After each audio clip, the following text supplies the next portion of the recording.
La historia del cardenal Luis Antonio Tagle, alguna vez considerado el alma de la Reforma en la Iglesia Católica, comenzó en un suburbio pobre al sur de Manila.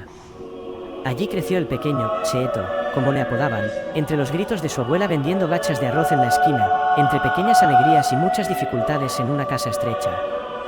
Allí también recibió las enseñanzas sobre la compasión y la misericordia de los sacerdotes locales. Desde muy joven, Cheeto entendió que la pobreza no se trataba solo de hambre o pies descalzos, sino también del olvido, del dolor y la soledad que recaen sobre los más vulnerables. Quizá por eso, incluso cuando caminó por los majestuosos salones del Vaticano y vistió la escarlata de cardenal, Tagle siempre conservó el corazón de un niño pobre filipino, siempre sensible al sufrimiento y al silencio de los marginados. Estudió en San Andrés, luego en la Universidad Ateneo de Manila, después en el Seminario Jesuita, y más tarde en Washington, D.C.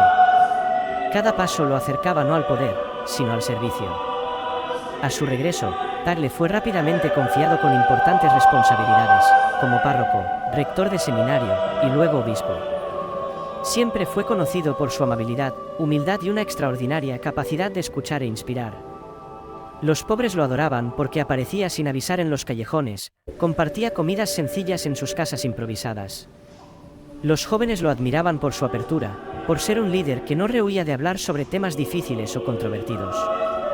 El primer punto de inflexión en su vida llegó cuando fue invitado a la Comisión Teológica Internacional, un prestigioso grupo que asesora al Vaticano. Poco después, fue nombrado obispo de Imus, una diócesis con muchos problemas sociales. Desde allí, empezó a incomodar incluso a los cardenales más establecidos, no por ir contra la doctrina, sino por cuestionar lo que durante generaciones había sido intocable. Una noche de 2010, en una reunión cerrada de la Conferencia Episcopal, se levantó con los ojos llenos de determinación y declaró: «La Iglesia no puede seguir siendo una fortaleza cerrada. Si no abrimos las puertas y escuchamos el dolor del pueblo, la historia nos dejará atrás». Algunos obispos murmuraron que era imprudente, peligroso. Pero él continuó: «Jesús lavó los pies de sus discípulos.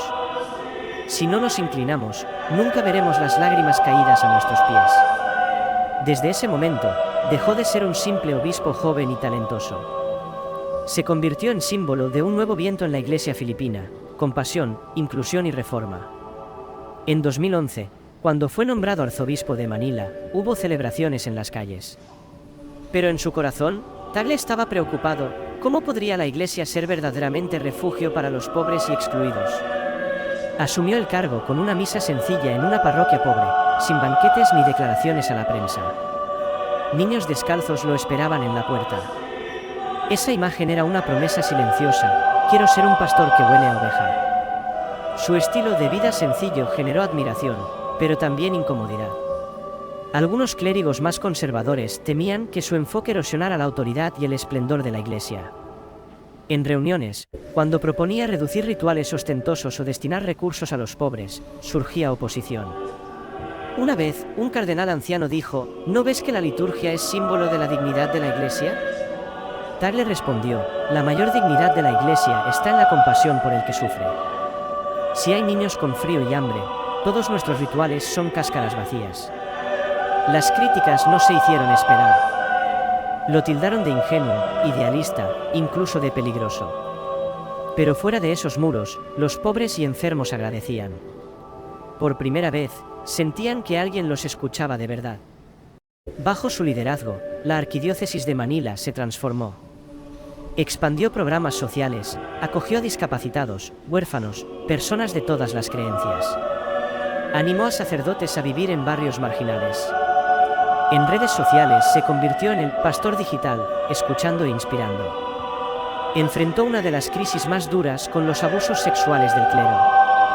Mientras otros proponían manejarlo internamente para evitar escándalos, él declaró: «La verdad no necesita protección con mentiras».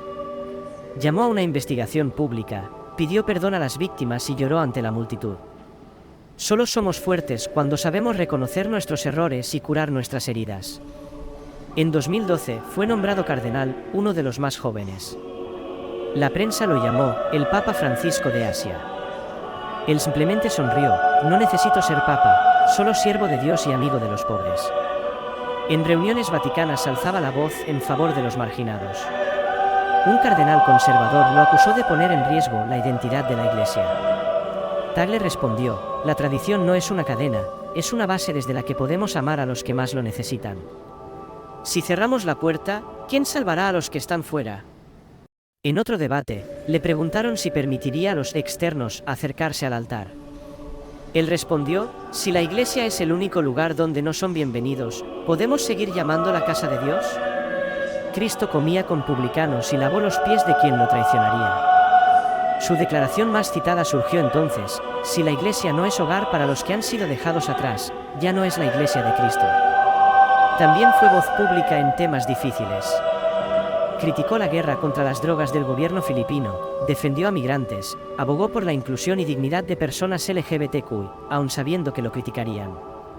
Un domingo, habló de los niños de la calle, cada vez que veo un niño dormido en el pavimento, me pregunto, ¿qué hemos hecho para merecer la confianza de Dios? Y lloró ante todos. Para algunos fue escándalo. Para millones, fue prueba de un líder verdadero. Como presidente de Cáritas Internacional, viajó del África a Asia, prefiriendo escuchar antes que mandar.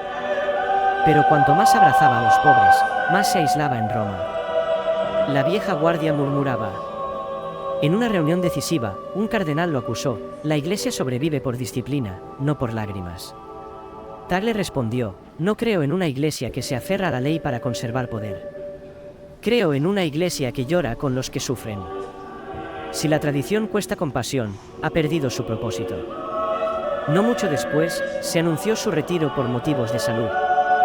En Manila, la gente lloró. Carteles decían, gracias, Cardenal Cheeto. No nos olvides. Te amamos. Una anciana gritó, gracias a usted, sé que Dios no ha olvidado a los pobres. En la catedral, celebró su última misa con vestiduras sencillas. Dijo, nací en las calles polvorientas de Manila. Siempre he creído que la mayor fuerza de la iglesia no está en el poder, sino en la compasión. No lo olviden nunca. La gente no quería irse. Afuera, mujeres frágiles, niños, marginados, todos querían tocar su mano, abrazarlo, agradecerle. Una niña le dio un dibujo, gracias por amarnos, padre. Tagle respondió con lágrimas y sonrisas. Un joven sacerdote murmuró, nos enseñó a servir, no a mandar.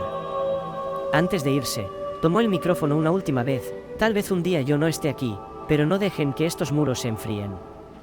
Nuestra fuerza no está en los rituales, sino en cada acto de amor. Cuando se fue, la ciudad entera lo sintió. En su coche, mirando las calles de su infancia, susurró, si naciera otra vez, seguiría sirviendo a los pobres. Mientras mi corazón llore por los demás, sé que camino en la senda de Dios. Epílogo. En los días siguientes, el mundo habló del cardenal que se atrevió a vivir con autenticidad, a llorar, a defender a los pobres y a oponerse al poder por misericordia. Jóvenes sacerdotes prometieron continuar su espíritu. Fue un final sereno, pero poderoso. El cierre de un gran capítulo en la iglesia filipina, donde la bondad, el valor y las lágrimas verdaderas forjaron un legado que nunca se apagará.